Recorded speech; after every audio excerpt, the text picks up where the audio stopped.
أعوذ بالله من الشيطان الرجيم.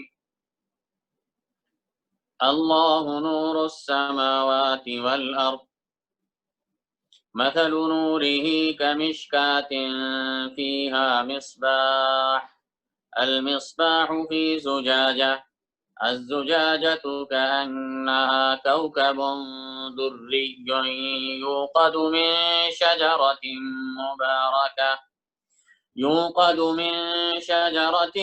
مباركة زيتونة لا شرقية ولا غربية يكاد زيتها يضيء ولو لم تمسسه نار نور على نور يهدي الله لنوره من يشاء ويضرب الله الأمثال للناس والله بكل شيء عليم. اللہ نور السماوات والارض، اللہ نور ہے آسمانوں اور زمین کا. مثل نورہ، مثال اس کے نور کی، کمشکاتن، ایک محراب کی مانند ہے، فیہا مصباح، جس میں ایک چراغ ہے، المصباح فی زجاجہ، چراغ بھی ایک قندیل میں ہے، الزجاجۃ کأنہا، قندیل گویا کہ وہ، کوکب دری، گویا کہ وہ ایک چمکتا ستارہ ہے، یوقد من شجرۃ مبارکۃ زیتونہ، جلایا جاتا ہے اس کو ایک مبارک درخت، یعنی زیتون کے درخت کے تیل سے، لا شرقیۃ ولا غربیہ، نہ مشرق کی طرف اور نہ مغرب کی طرف، یکاد زیتھا، قریب ہے کہ اس کا تیل، یضیء، روشنی دے، ولو لم تمسسہ نار، اور اگرچہ کہ نہ چھوئے اس کو آگ، نور علی نور، نور علی نور ہے، نور پر نور ہے، یہدی اللہ لنورہ، ہدایت دیتا ہے اللہ اپنے نور کی طرف، من یشاء، جس کو وہ چاہتا ہے، وَيَضْرِبُ اللَّهُ الْأَمْثَالَ لِلنَّاسِ، اور بیان کرتا ہے اللہ مثالیں لوگوں کے لیے، واللہ بكل شيء علیم، اور اللہ ہر ایک چیز کو خوب جاننے والا ہے. اللہ نور السماوات والارض، اللہ نور ہے آسمانوں اور زمین کا. اس آیت کی تفسیر میں مفسرین سے جو تفاسیر آئی ہیں وہ ملتی جلتی ہیں. مثلا بعض مفسرین نے کہا اللہ نور السماوات والارض یعنی ہادی السماوات والارض، آسمانوں اور زمین کو ہدایت دینے والا ہے. بعض نے کہا مدبر السماوات والارض، آسمانوں اور زمین کو کی تدبیر کرنے والا ہے، ساری کائنات کو چلانے والا، تدبیر کرنے والا ہے، یعنی اسی اللہ کے حکم سے، اللہ کے پیدا کرنے سے، اللہ کی ہدایت دینے سے یہ سارا نظام چل رہا ہے. آپ جانتے ہیں خمخمے ہیں، برقی خمخمے ہیں، یعنی لائٹیں ہیں، جب اس میں کرنٹ آتا ہے، اندر سے کرنٹ جاتا ہے تو روشنی ہوتی، اگر وہ نہ ہو تو پھر یہ روشنی نہیں دے سکتا ہے. تو یہ کائنات ساری جو چل رہی ہے یہ اللہ تعالیٰ ان کو چلانے والا ہے. اللہ نور السماوات والارض. بعض نے کہا منور السماوات والارض، کہ اللہ آسمانوں اور زمین کو روشنی دینے والا ہے، روشن کرنے والا ہے، کہ اللہ تعالیٰ آسمانوں اور زمین کو روشن کرنے والا، ان میں روشنی ڈالنے والا اللہ. تو یہ الفاظ جو مختلف الفاظ سے سلف سے تفسیریں منقول ہیں وہ سب ملتی جلتی ہیں، متشابہ ہیں. مطلب یہ ہے کہ دیکھو اللہ تعالیٰ کی ذات بھی ایک نور ہے، جیسا کہ اللہ کے نبی نے فرمایا نور اللہ انا ارا، وہ ایک نور ہے، میں کیسے اسے دیکھ سکتا ہوں. اور اس کے اطراف جو حجاب ہے وہ بھی نور ہے. تو اور یہ ساری کائنات اور جو بھی اس کائنات کے اندر جو بھی ظاہری یا باطنی نور ہے وہ بھی سب اللہ کی طرف سے دیا ہوا، اللہ تعالیٰ کا پیدا کرتا ہے، اللہ تعالیٰ نے دیا. تو اللہ نور السماوات والارض، اللہ وہ نور ہے آسمانوں اور زمین کا، یعنی آسمانوں اور زمین کو ہدایت دینے والا، آسمانوں اور زمین میں کی کام کی تدبیریں کرنے والا، ان میں روشنی دینے والا اللہ سبحانہ و تعالیٰ. اللہ نور السماوات والارض، اللہ نور ہے آسمانوں اور زمین کا. مثل نوری، مثال اس کے نور کی،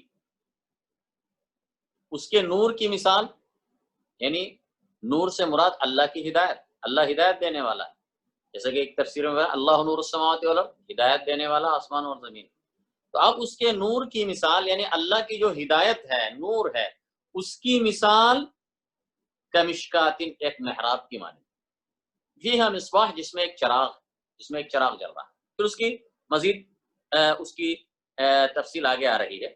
یہ چراغ کیسا ہے، چراغ کے اطراف جو قندیل ہے اور اس کے علاوہ جو تیل ہے، اس کی تفصیل مزید آئے.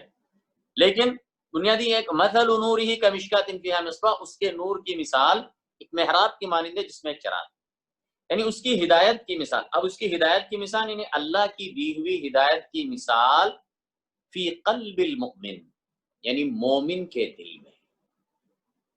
مومن کے دل میں جو اللہ کی طرف سے ہدایت اس کو دی ہوئی ہے، اس کی مثال اللہ بیان کرتا.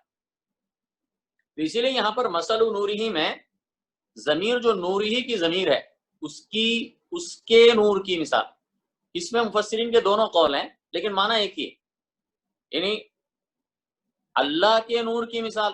اللہ کے نور سے مراد یعنی اللہ کی دی ہوئی ہدایت کی مثال. یہ مطلب نور سے مراد ہدایت، یعنی اللہ کی جو ہدایت ہے اس کی مثال مومن کے دل میں اللہ کی طرف سے ڈالی ہوئی ہدایت کی مثال. بعض نے کہا نور ہی کی ضمیر جو ہے وہ مومن کی طرف لوٹتی ہے.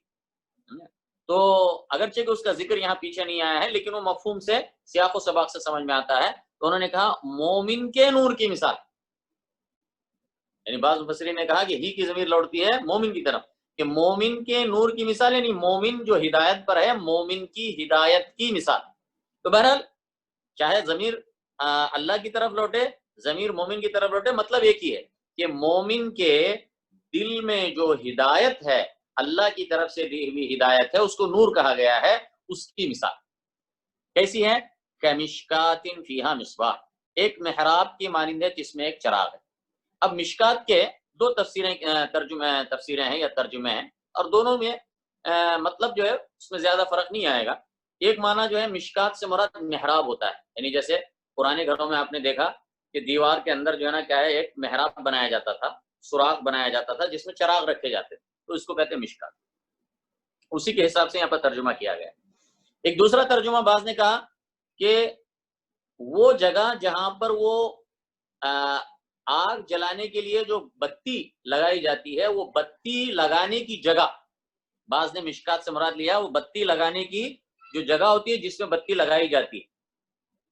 تو لیکن ہم اس کو یہ دونوں میں معنی مشکات کے ہیں، لیکن اس میں ہم ایک معنی کو لے کر ہی چلتے ہیں کیونکہ معنی آگے چل کر مطلب میں کوئی فرق نہیں آئے.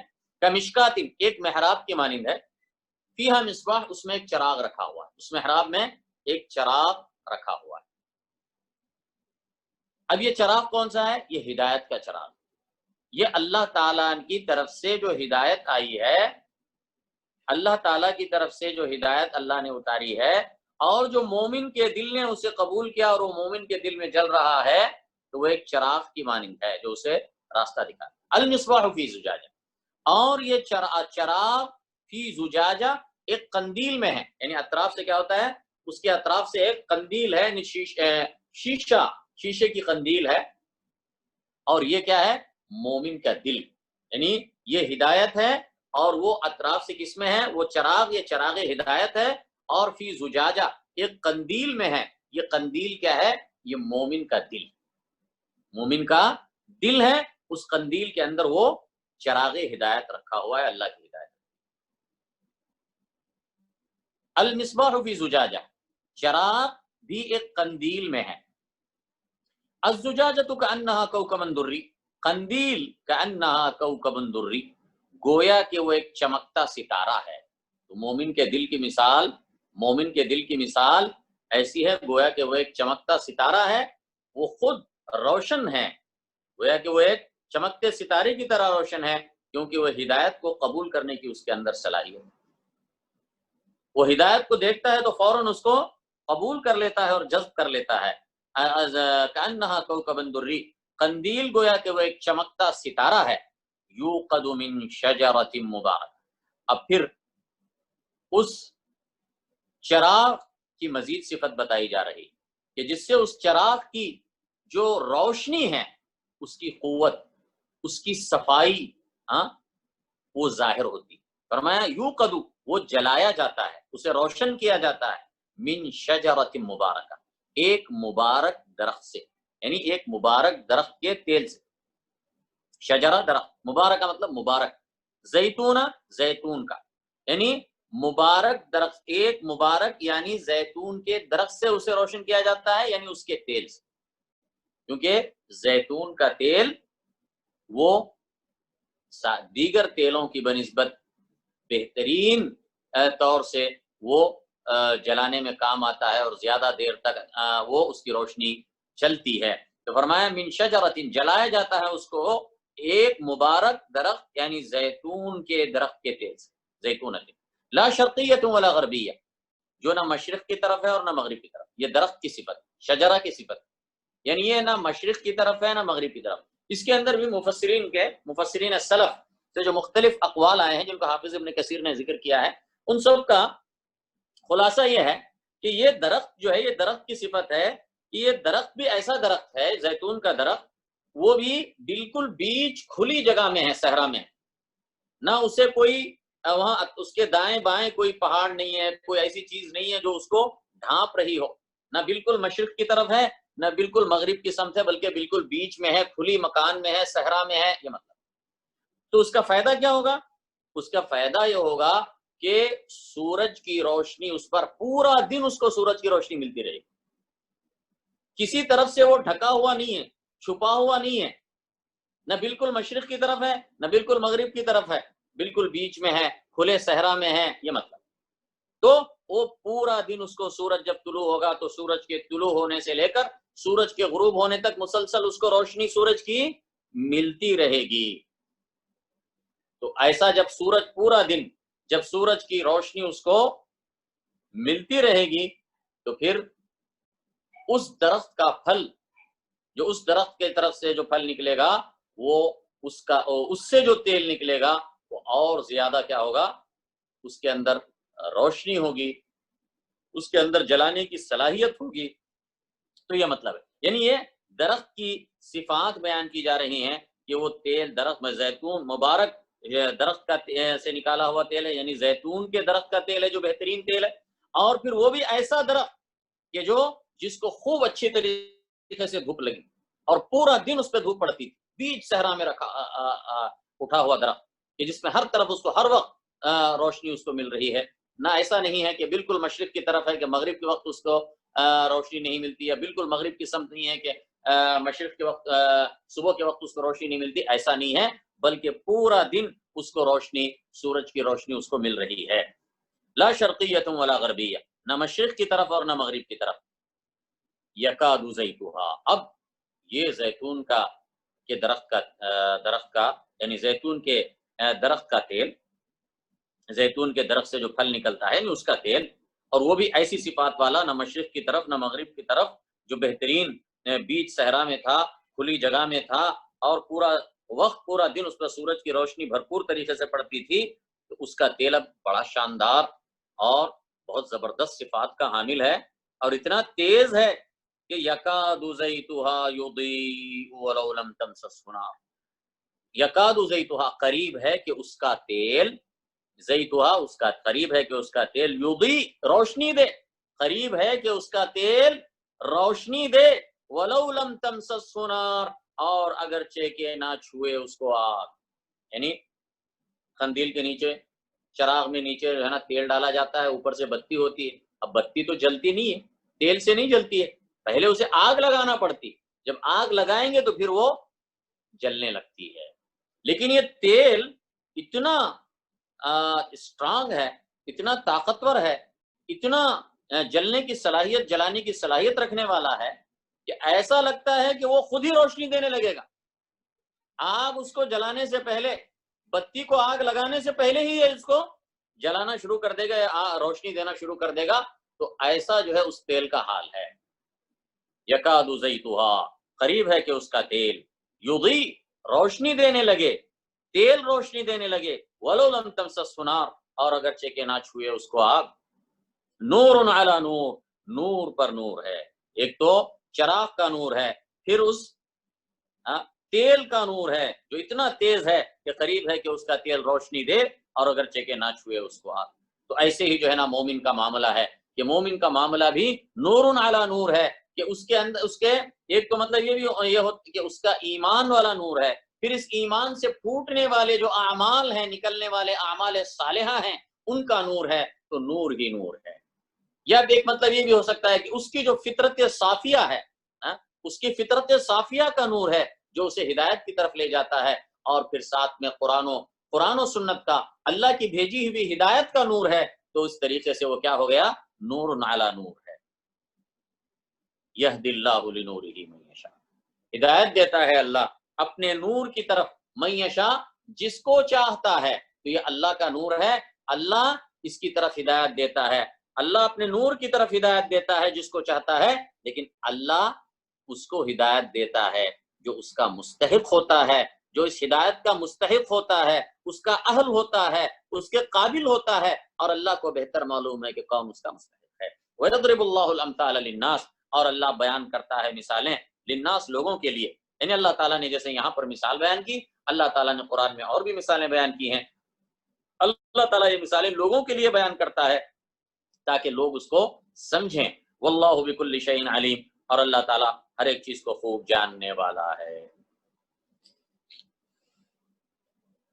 فی بیوت اذن اللہ ان ترفع ویذکر فیہا اسمہ یسبح له فیہا بالغدو والآصال رجال لا تلہیہم تجارت ولا بیع عن ذکر اللہ وإقام الصلاة وإیتاء الزکاة یخافون یوما تتقلب فیہ القلوب والابصار لیجزیہم اللہ احسن ما عملوا ویزیدہم من فضلہ واللہ یرزق من یشاء بغیر حساب.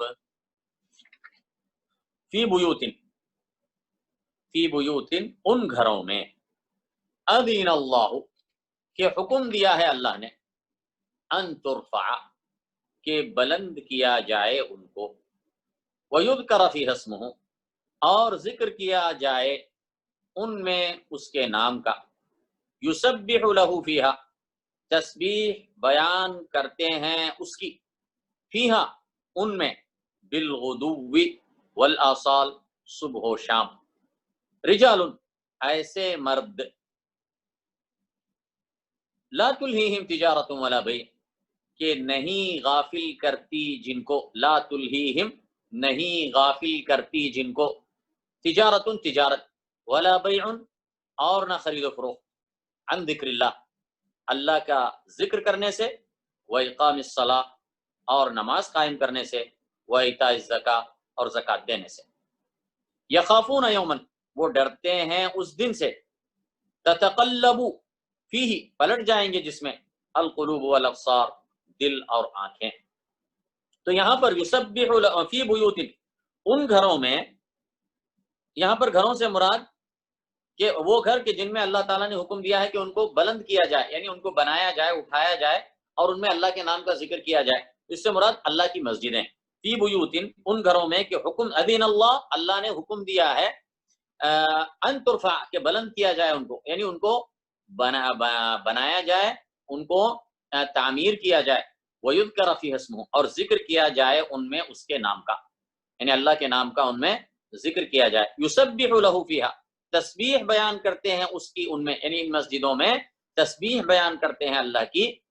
تو تسبیح بیان کرنے سے مراد یہاں پر نمازیں پڑھنا ہے، یعنی نماز پڑھتے ہیں اس میں ان مسجدوں میں اللہ کے لیے، بالغدو والآصال صبح و شام، صبح کے اوقات میں، شام کے اوقات میں، رجال ایسے مرد.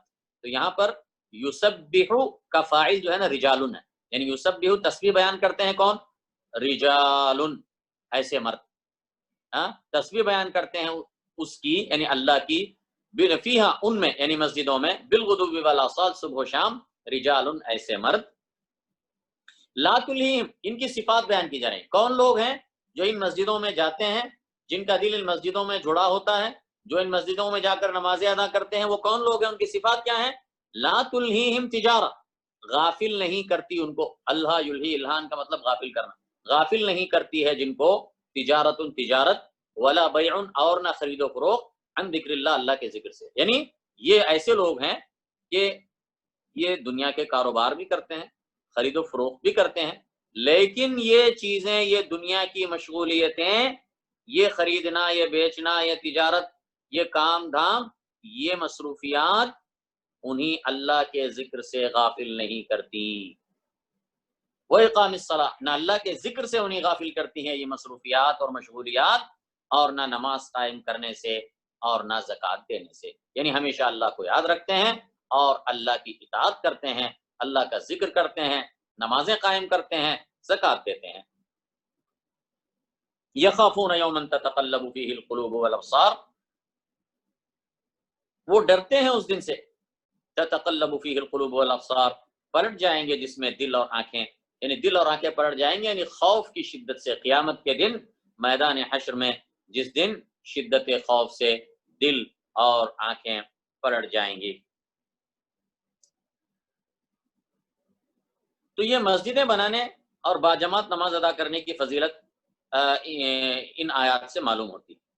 حضرت عثمان بن عفان رضی اللہ عنہ سے روایت ہے کہ نبی صلی اللہ علیہ وسلم نے فرمایا، جو شخص اللہ تعالیٰ کی خوشنودی چاہتے ہوئے کوئی مسجد بناتا ہے تو اللہ تعالیٰ اس کے لیے جنت میں گھر بناتا ہے. یہ بخاری اور مسلم کی حدیث.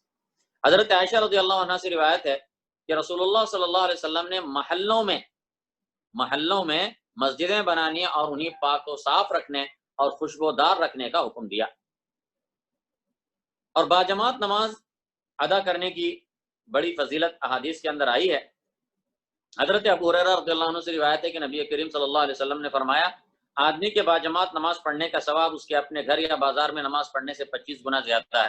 وہ اس لیے کہ جب وہ اچھی طرح وضو کر کے مسجد کی طرف جاتا ہے اور اس طرح جاتا ہے کہ نماز کے سوا کوئی دوسری چیز اسے نہیں لے جاتی، تو وہ جو بھی قدم اٹھاتا ہے اس کے ذریعے اس کا ایک درجہ بلند کیا جاتا ہے اور ایک گناہ گرایا جاتا ہے.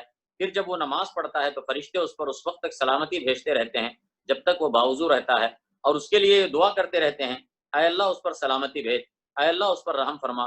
اور وہ اس وقت بھی نماز ہی میں ہوتا ہے جب وہ نماز کا انتظار کر رہا ہوتا ہے. یہ بخاری اور مسلم کی حدیث. لیجزیہم اللہ احسن ما عملوا تاکہ بدلہ دے ان کو اللہ احسن ما عملوا بہترین اس کا جو بھی انہوں نے عمل کیا، یعنی اللہ تعالیٰ انہیں ان کے اعمال کا بہترین بدلہ دے. وَيَزِيدَهُم مِّن فَضْلِهِ اور زیادہ دے ان کے لیے اپنے فضل سے، ان کے اعمال کا بدلہ بھی دے، پھر اپنی طرف سے مزید انہیں عطا فرمائے. وَاللَّهُ يَرْزُقُ مَن يَشَاءُ بِغَيْرِ حساب اور اللہ رزق دیتا ہے جس کو چاہتا ہے بغیر حساب کے. وَالَّذِينَ كَفَرُوا أَعْمَالُهُمْ كَسَرَابٍ بِقِيعَةٍ يَحْسَبُهُ الظَّمْآنُ مَاءً حتى إذا جاءه لم يجده شيئا ووجد الله عنده فوفاه حسابه والله سريع الحساب. أو كظلمات في بحر لجي يغشاه موج من فوقه سحاب ظلمات بعضها فوق بعض إذا أخرج يده لم يكد يراها ومن لم يجعل الله له نورا فما له من نور. والذین کفروا، اور وہ لوگ جنہوں نے کفر کیا، اعمالہم، ان کے اعمال کی مثال، کسراب، چمکتے سراب کی مانند ہے، بقیعۃ، ایک کھلے میدان میں، ایک کھلے صحرا میں، یحسبہ الظمآن، گمان کرتا ہے اس کو پیاسا، ماءً، پانی، حتی اذا جاءہ، یہاں تک کہ جب وہ آتا ہے وہاں، یعنی جہاں تک کہ جب وہ پہنچتا ہے وہاں، لم یجدہ شیئا، تو نہیں پاتا وہاں کوئی چیز، ووجد اللہ عندہ، اور پاتا ہے اللہ کو اس کے پاس، فوفاہ حسابہ، بس وہ پورا دیتا ہے اس کو اس کا حساب، واللہ سریع الحساب، اور اللہ بہت تیز حساب لینے والا ہے۔ اچھا، یہاں پر کافروں کے اعمال کی مثال بیان کی گئی، یہاں پر دو مثالیں آئیں گی، ایک تو یہ اس آیت میں مثال بیان کی گئی ہے کافروں کے ان اچھے اور نیک اعمال کی،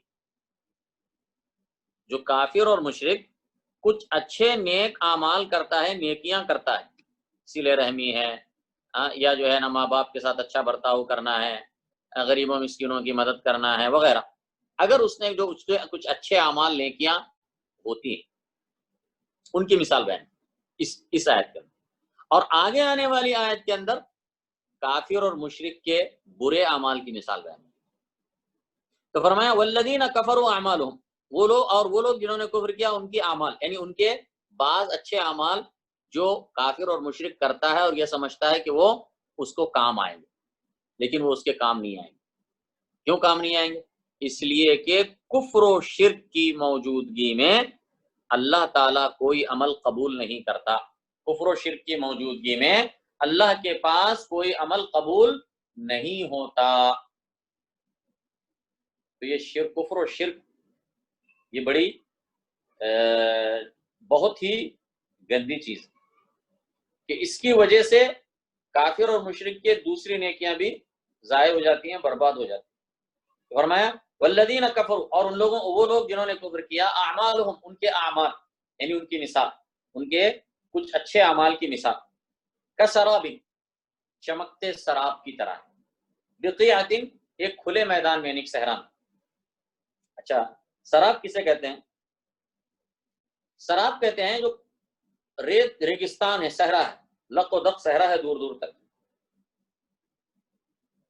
جب دھوپ، یعنی دوپہر کے وقت چلچلاتی دھوپ ہوتی ہے، اور جب وہ دھوپ اس مٹی پر، ریگستان کی ریت پر وہ دھوپ پڑتی ہے، تو وہ ریت چمکنے لگتی ہے، اور صحرا میں چلنے والا جب دور اس کی نظر پڑتی ہے تو وہ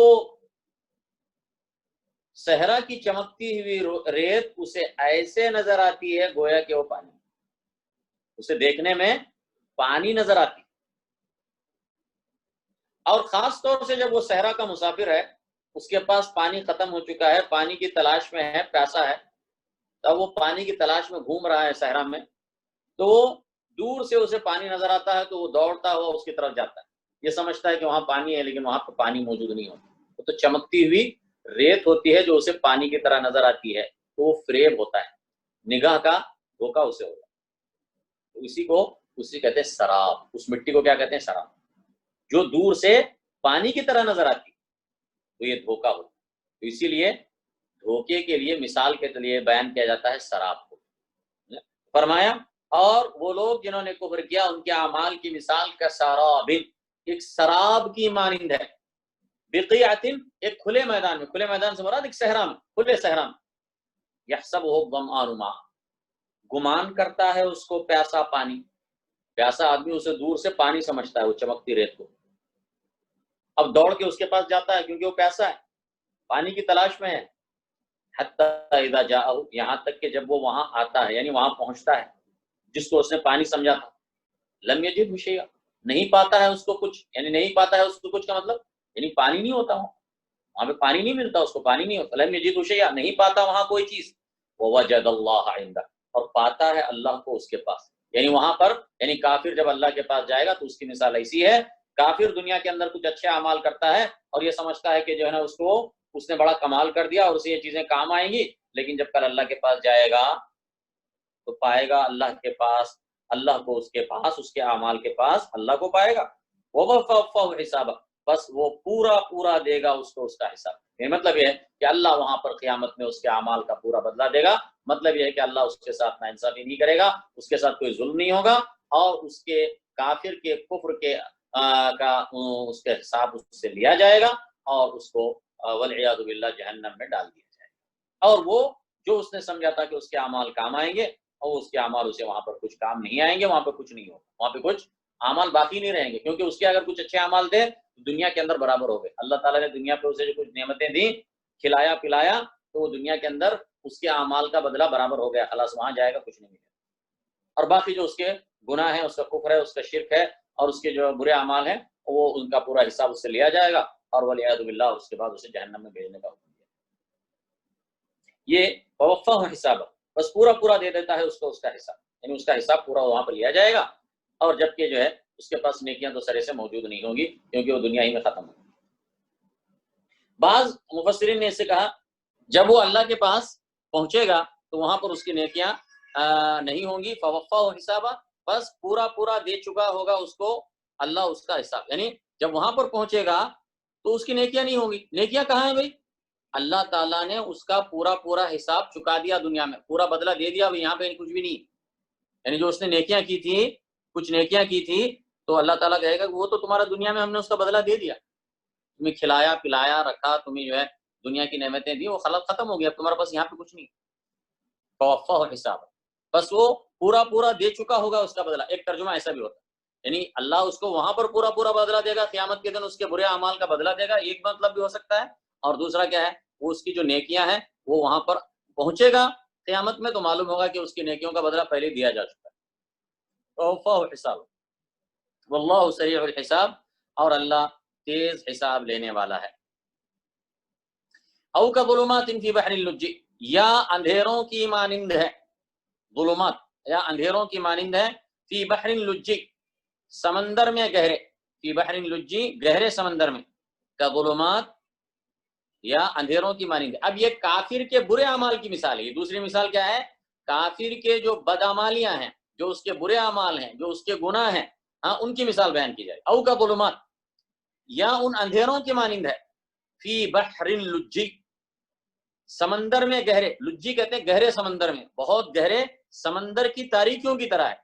یغشاہ موج، ڈھانک لیتی ہے اس کو ایک موج، من فوقہ موج، اس کے اوپر سے ایک اور موج ہے، من فوقہ سحاب، اس کے اوپر سے بادل بھی ہیں، ظلمات بعضها فوق بعض، اندھیریاں ہیں ان میں سے بعض بعض کے اوپر ہیں، یعنی اندھیریاں چار قسم کے اندھیرے، ہاں ایک تو سمندر کی گہرائی ہے، اس کا اندھیرا، سمندر کے اندر کی گہرائی کی ظلمات،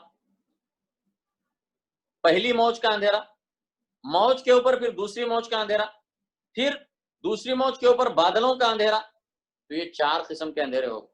ظلمات بعضها فوق بعض، اندھیریاں ہیں ان میں سے بعض بعض کے اوپر۔ اذا اخرج یدہ لم یکد یراہا، جب وہ نکالتا ہے اپنا ہاتھ، لم یکد یراہا، وہ دیکھ بھی نہ سکے گا اس کو، یعنی اس قدر اندھیرا ہے سمندر کی گہرائیوں میں، جہاں پر سمندر کی گہرائی ہے، ساتھ میں جو ہے ایک موج کی گہرائی ہے، پھر اس کے اوپر دوسری موج کی گہرائی ہے، پھر اس کے اوپر یعنی اس کے اوپر ایک موج کا اندھیرا ہے، پھر اس کے اوپر دوسری موج کا اندھیرا ہے، پھر اس کے اوپر بادلوں اندھیرا ہے، اتنا گھپ اندھیرا ہے کہ وہ اپنا ہی ہاتھ اس طرح سامنے کرے گا تو اسے نہیں دیکھ سکے گا۔ لم یکد یراہا اذا اخرج یدہ، جب وہ نکالے گا اپنا ہاتھ یا نکالتا ہے اپنا ہاتھ، لم یکد یراہا، وہ دیکھ بھی نہ سکے گا اس کو۔ ومن لم یجعل اللہ لہ نورا فما لہ من نور، اور وہ کہ نہ بنائے اللہ جس کے لیے نور، فما لہ من نور، تو نہیں ہے اس کے لیے کوئی نور، یعنی اللہ جسے نور عطا نہ کرے تو پھر اسے نور نہیں مل سکتا۔ جس کو اللہ نہ دے نور، اسے نور کبھی کسی اور طرف سے حاصل نہیں ہو سکتا۔ تو جو دنیا کے اندر جس کو اللہ تعالیٰ نے ہدایت کا نور عطا فرمایا، کل قیامت کے دن بھی وہ اللہ تعالیٰ انہیں نور عطا فرمائے۔ جو آج دنیا کے اندر ہدایت کے نور سے محروم ہیں تو کل قیامت کے دن بھی وہ نور سے محروم رکھے جائیں گے. وَمَن لَّمْ يَجْعَلِ اللَّهُ لَهُ نُورًا فَمَا لَهُ مِن نُور، اور وہ کہ نہ بنائے اللہ جس کے لیے نور تو نہیں ہے اس کے لیے کوئی، یا نہ ہوگا اس کے لیے کوئی نور. وآخر دعوانا الحمدللہ رب العالمین.